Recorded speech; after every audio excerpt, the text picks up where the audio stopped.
Takk, president. Det økonomisk uro i Europa.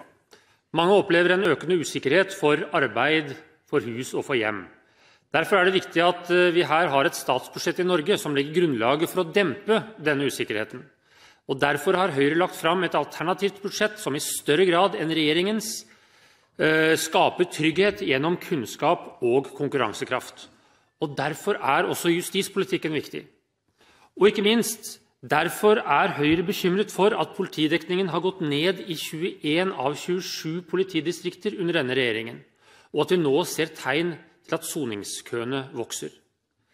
Og vi kan også legge til at statsråden ikke kan svare på om politidekningen går opp neste år.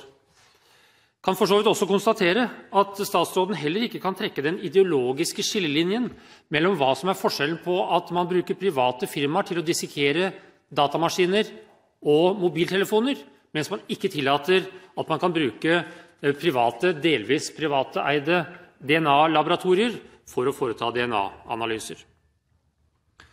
Finansuroen i Europa kan jo fort gi seg utslag i økt kriminalitet og ekstremisme.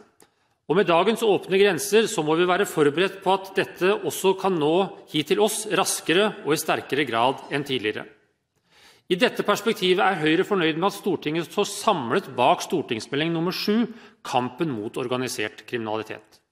Kriminaliteten utvikler seg i retning av å bli mer grenseløs, organisert, avansert og brutal. Med denne stortingsmeldingen har vi i fellesskap lagt et godt grunnlag for å møte utviklingen.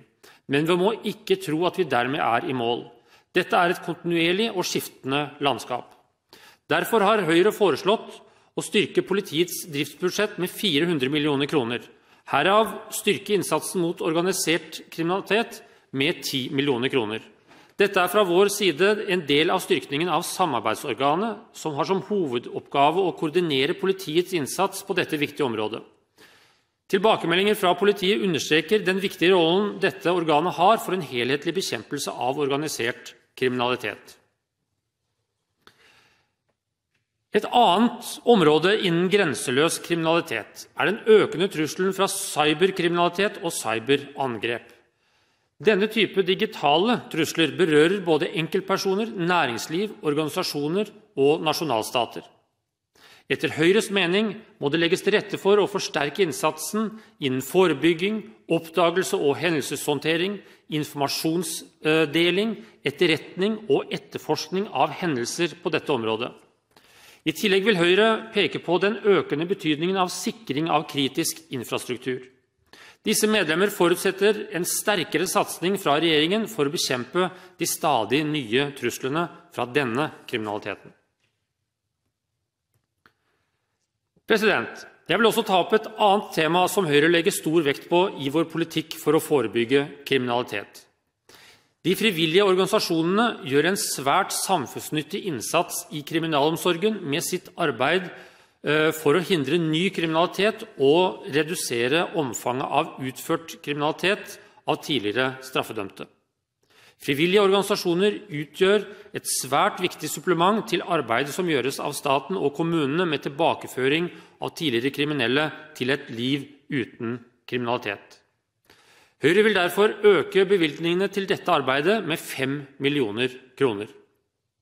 Det mange tidligere kriminelle som kan takke disse frivillige organisasjonene for at de har kommet ut av en ond sirkel med kriminalitet og rus.